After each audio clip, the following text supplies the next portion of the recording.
একটা হাদিসে এসেছে যে ইনশাআল্লাহ যখন কেউ বলে কোনো কাজ করার আগে তার ওই কাজটা সুসম্পন্ন করার দায়িত্ব আল্লাহ পাক নিজে নিয়ে নেন।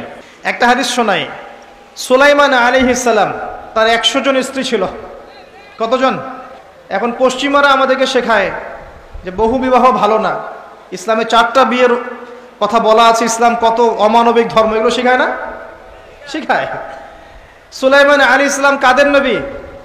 বনু ইসরাইলের নবী, যিনি এই জেরুজালেম থেকে সারা বিশ্ব শাসন করেছিলেন। তার পিতা দাউদ আলাইহিস সালামও সারা বিশ্ব শাসন করেছেন এই জেরুজালেম থেকেই। পরবর্তীতে তিনি দাউদের পুত্র সুলাইমান আলাইহিস সালাম, তিনি আরো বেশি ক্ষমতা নিয়ে বিশ্ব শাসন করেছেন। জিনরাও তার অনুগত ছিল। তিনি পশু পাখির ভাষা বুঝতেন, এমনকি পিঁপড়ার ভাষা পর্যন্ত বুঝতেন। সুবহানাল্লাহ। বাতাসে ফ্লাই করতে পারতেন। জানেন না আপনারা?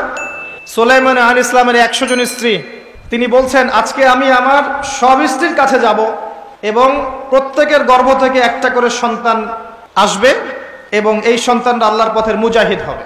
তিনি একটা কথা বলতে ভুলে গেলেন, কি?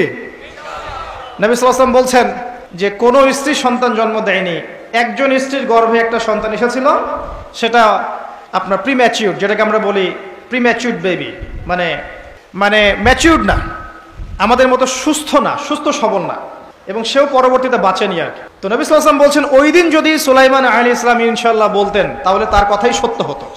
ইনশাআল্লাহর ক্ষমতা বুঝতে পারছেন?